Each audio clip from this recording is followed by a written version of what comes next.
Doom: The Dark Ages is a prequel, which means you could totally jump in and make it your first game in the series. If so, you're going to need some tips on how to make the most out of its occasionally overwhelming combat. And if you're a Doom veteran, you should follow along too, because id Software changed things up again.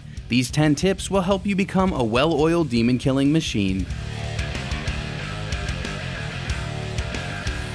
One of the most notable changes to Doom's combat in the Dark Ages is the shield, which will never leave your side once you get it.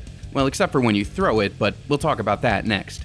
You can raise the shield to block enemy fire and defend yourself from the literal fire that spews from traps in certain levels. Just be aware, it can only block so many hits before breaking, and then you'll need to wait for a cooldown before you can use it again.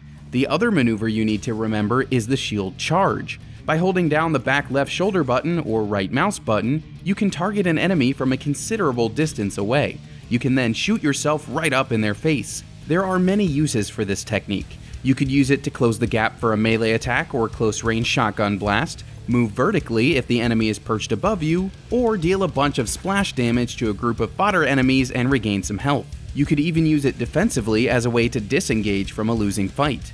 Now let's talk about throwing the shield at a distant enemy. By default, your shield will kill the weakest demons in one hit, and it can tear through multiple targets if you aim correctly. It'll even deal additional damage on its way back to your hand. Throwing your shield can also destroy enemy armor and shields once they've been heated up by an energy weapon. More on those in a moment. Much like the shield charge, this has a shockwave effect that can take out whole rows of shielded enemies, and it feels so satisfying every time. You can also throw your shield at larger demons, which will temporarily stun them. This is especially important to stop enemies like the Arachnotrons that will otherwise constantly pepper you from afar with unparryable bullets. Just be aware that this takes the shield out of your control unless you summon it back with a button press.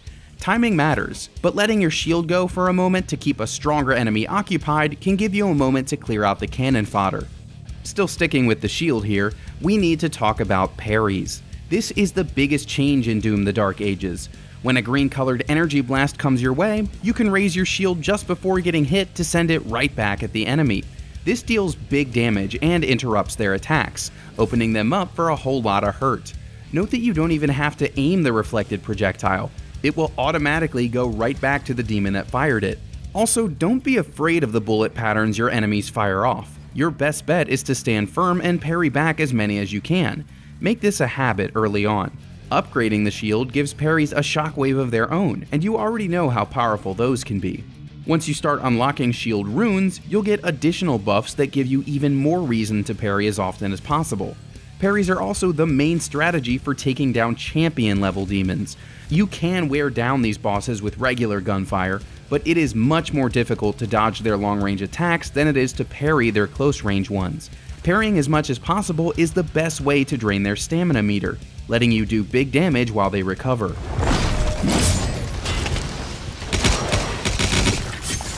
Melee attacks aren't a new thing in this Doom game, but they do work differently.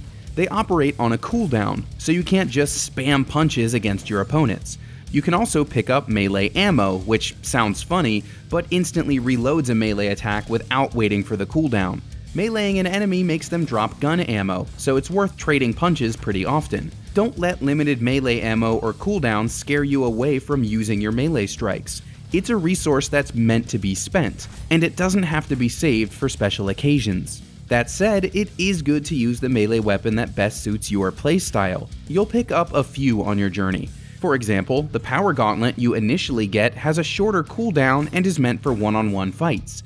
The flail, which you'll pick up later, is better for crowd control. Stop me if you've heard this one before, but it sends out a shockwave that damages nearby enemies on impact. The trade-off is that it has a longer cooldown. Okay, we know why you're playing Doom.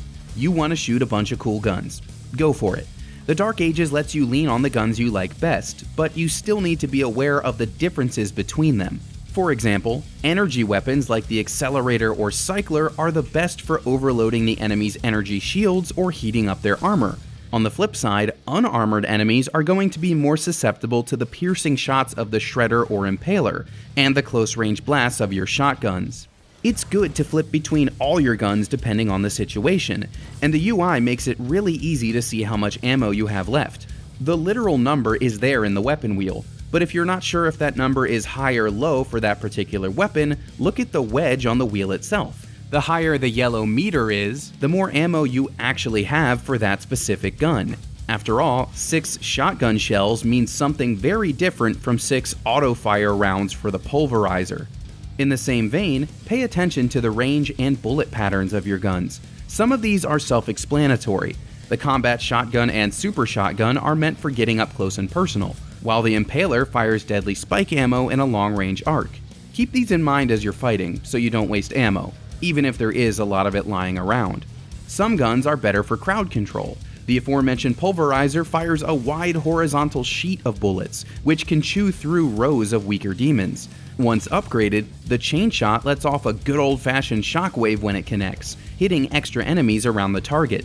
Then you have the rocket launcher, the rare gun that offers both splash damage and range thanks to its explosive shot. Your best bet is to spend time with each new gun when you get it, so you can know the best time to use it later. Being aggressive is the best way to play Doom.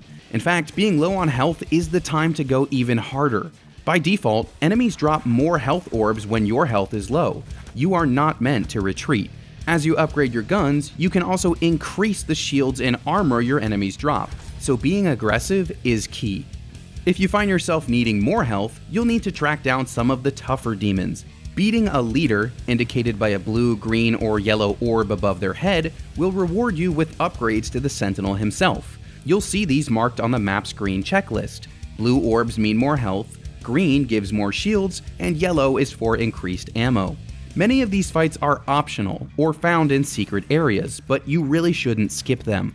Doom gives you a lot of tools to win the fight, but you should still give yourself as many advantages as possible. Boosting your Sentinel's stats is the best way to do that. These tips have been focused on boots-on-the-ground combat so far, but I want to take a moment to talk about mechs. The Atlan is a blast to control in this game, but it plays entirely differently, as you may expect. Taking down the kaiju-sized demons revolves around combos. As you punch, you'll feel a meter, building toward an AoE stomp or a sucker punch finisher. The goal is to maintain that combo, because if you get hit, you'll have to start filling the meter again from scratch. Make sure you're dodging the enemy's attacks, and don't bother with the stomp unless it's more than a one-on-one fight. Keep dodging even when you pick up your massive mech gun. Perfect dodges will charge it up for more damage. Finally, know that everything we've talked about can be tweaked in the game's difficulty and accessibility menus. There are a ton of options in here, from extending the parry window to slowing down or speeding up enemy projectiles. Colorblind folks will also be happy to know they can change the colors of parryable attacks and the in-game map. There is no shame in adjusting these settings or dropping the difficulty if that's what you need to enjoy the game. As long as you're having fun taking down those demons, that's all that matters.